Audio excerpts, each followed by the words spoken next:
इस देश में धार्मिक युद्ध भड़काने के लिए केवल और केवल सुप्रीम कोर्ट जिम्मेवार है।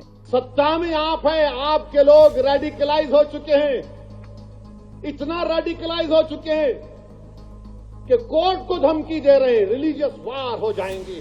सर्वोच्च न्यायालय पर इस प्रकार की टिप्पणी करने वाले को पार्टी से निष्कासित करना चाहिए। संसद कानून बनाता है, अगर कोई विवाद हुआ तो सुप्रीम कोर्ट उस कानून की व्याख्या करता है। यही परंपरा है, पिछले 70 साल से यही होता आया है। नमस्कार, मैं खुशी चौधरी और आप देख रहे हैं एबीपी लाइव। संसद से पारित वक्फ संशोधन बिल 2025 को लेकर सुप्रीम कोर्ट में चल रही सुनवाई को लेकर देश में राजनीतिक भूचाल आ गया है। वो इसलिए क्योंकि देश के मुख्य न्यायाधीश संजीव खन्ना पर निशिकांत दुबे ने एक टिप्पणी कर दी, जिसके बाद बवाल मचा हुआ है। निशिकांत दुबे ने सीजेआई को गृह युद्ध भड़काने के लिए जिम्मेदार ठहराया। सुनिए आप निशिकांत दुबे ने क्या बोला है। आर्टिकल 368 कहता है कि इस देश के संविधान को, पार्लियामेंट को सभी कानून बनाने का अधिकार है। कानून की व्याख्या करने का अधिकार सुप्रीम कोर्ट का है। वो कह रहा है कि 3 महीने में जो है राष्ट्रपति बता दें कि क्या करना है, 3 महीने में गवर्नर बता दें कि क्या करना है, और उसके बाद आज जो है ये देश राम कृष्ण सीता राधा द्वादश ज्योतिर्लिंग से लेकर 51 शक्तिपीठ का है। सनातन की परंपरा है, लाखों साल की परंपरा है। आप जब राम मंदिर का विषय होता है तो आप राम मंदिर में कहते हो कि कागज दिखाओ, कागज दिखाओ। कृष्ण जन्मभूमि का मामला आएगा मथुरा में तो कहोगे कागज दिखाओ। आप जब शिव की बात होगी, ज्ञानवापी मस्जिद की बात आएगी, कागज दिखाओ। और आज केवल आप मुगलों के आने के बाद जो मस्जिद बने हैं उसके लिए कहते हैं कि आप कागज कहां से दिखाओ। इस देश में धार्मिक युद्ध भड़काने के लिए केवल और केवल सुप्रीम कोर्ट जिम्मेवार है। सुप्रीम कोर्ट का एकमात्र उद्देश्य है, show me the face will show you the law.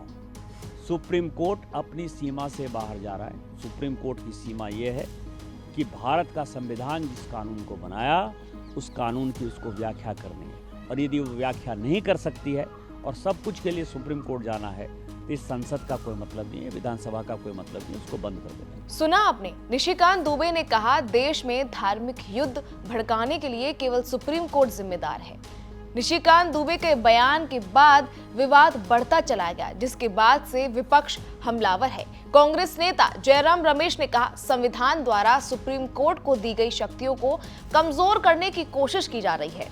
Supreme court सिर्फ इतना कह रहा है कि कानून बनाते समय संविधान के मूल ढांचे के खिलाफ मत जाइए। इसको निशाना बनाने के लिए जानबूझकर अलग अलग आवाजें उठ रही हैं। उन्होंने कहा कि ऐसा इसलिए किया जा रहा है क्योंकि सुप्रीम कोर्ट ने चुनावी बॉन्ड वक्फ कानून के बारे में बात की है और चुनाव आयोग का मुद्दा उसके समक्ष लंबित है। इसके साथ ही वकील और कांग्रेस नेता सलमान खुर्शीद ने भी सुप्रीम कोर्ट पर दिए गए भाजपा नेता के बयान की आलोचना करते हुए कहा कि न्याय व्यवस्था में अंतिम फैसला सरकार का नहीं बल्कि सुप्रीम कोर्ट का होता है। कांग्रेस नेताओं के साथ ही बाकी विपक्षी पार्टियों ने भी निशिकांत दुबे के इस बयान पर सवाल खड़े कर दिए हैं। साथ ही बीजेपी पर भी निशाना साधा और विपक्ष ने उन्हें तुरंत जेल भेजने की मांग भी की है, जिसके बाद मामला बढ़ता देख अब बीजेपी के राष्ट्रीय अध्यक्ष ने सामने आकर जवाब दिया है। बीजेपी के राष्ट्रीय अध्यक्ष जेपी नड्डा ने किनारा करते हुए कहा कि पार्टी ऐसे बयानों का समर्थन नहीं करती और ऐसे बयानों को सिरे से खारिज करती है। बीजेपी के राष्ट्रीय अध्यक्ष जेपी नड्डा ने सोशल मीडिया प्लेटफॉर्म एक्स पर एक पोस्ट करते हुए लिखा कि बीजेपी सांसद निशिकांत दुबे और दिनेश शर्मा का न्यायपालिका और देश के चीफ जस्टिस पर दिए गए बयान से भारतीय जनता पार्टी का कोई लेना देना नहीं है। ये इनका व्यक्तिगत बयान है, लेकिन भाजपा ऐसे बयानों से ना तो कोई इत्तेफाक रखती है और ना ही कभी ऐसे बयानों का समर्थन करती है। भाजपा इन बयान को सिरे से खारिज करती है।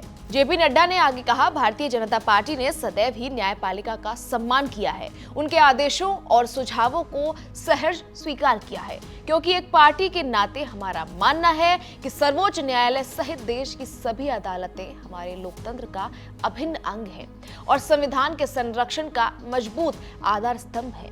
मैंने इन दोनों को और सभी को ऐसे बयान न देने के लिए निर्देशित किया है। इसके बाद संजय राउत भी खूब भड़के। सुनिए उन्होंने क्या कहा। देखिए, ये लोग सुप्रीम कोर्ट को मानते नहीं, ना किसी कोर्ट को मानते, ये ना पार्लियामेंट को मानते हैं, ये किसी संवैधानिक संस्था को मानते हैं। अब निशिकांत दुबे बात करेगा सर्वोच्च न्यायालय के ऊपर, सुप्रीम कोर्ट के ऊपर।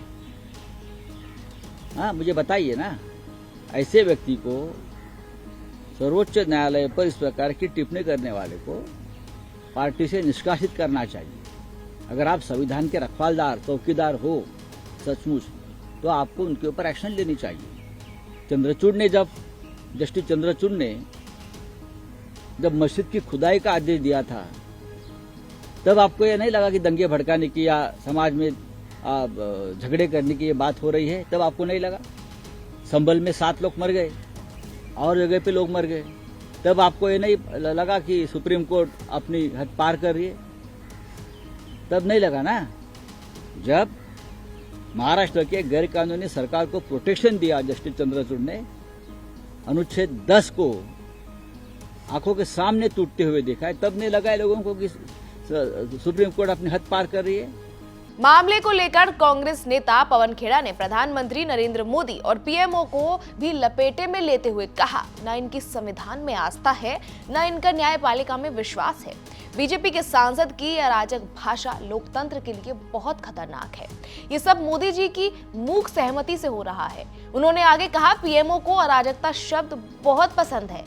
अब इसके बाद एआईएमआईएम के प्रमुख और सांसद असदुद्दीन ओवैसी निशिकांत दुबे की सुप्रीम कोर्ट पर की गई टिप्पणी को लेकर बहुत बरसे हैं। ओवैसी ने कहा कि भाजपा सांसदों की तरफ से इस तरह की बयानबाजी करना न केवल अदालत की अवमानना है, बल्कि ये देश की संवैधानिक व्यवस्था को कमजोर करने की साजिश है। उन्होंने आगे क्या कहा है, आप खुद सुनिए। नहीं, कोर्ट कानून कैसे बनाएगा?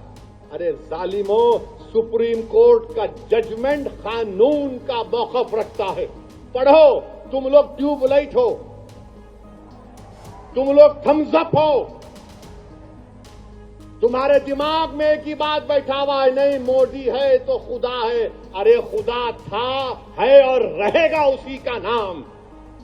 आइन है और रहेगा, मगर इस तरह धमकी देना अदालत को, और फिर गवर्नर प्रेसिडेंट को बोल रहे हैं अगर नहीं करे तो कानून बन जाएगा। अरे 142 क्या है प्यारे? 142 आइन का बनाने वाला अंबेडकर है। अंबेडकर में तुम्हारे से ज्यादा दूरअंदेशी थी। आप ये बोल रहे हैं कैसा बनाए, वो कैसा बनाए, हम ऐसा कर देंगे। मगर मेरे अजीज दोस्तों और बुजुर्गों, बीजेपी आइन पर एक फ्रॉड कर रही है और डरा रही है। रिलीजियस वार की धमकी बीजेपी दे रही है। मिस्टर मोदी, कौन रेडिकलाइज हो चुका है बताओ? आप सत्ता में आप हैं, आपके लोग रेडिकलाइज हो चुके हैं, इतना रेडिकलाइज हो चुके हैं कि कोर्ट को धमकी दे रहे हैं, रिलीजियस वार हो जाएंगी। मोदी जी, अगर ये धमकी देने वालों को आप नहीं रोकेंगे, देश कमजोर होगा और देश कभी भी माफ नहीं करेगा। आज सत्ता इख्तिदार आपके पास है, कल नहीं रहेगा इंशाअल्लाह ताला, कल नहीं रहेगा इंशाअल्लाह ताला।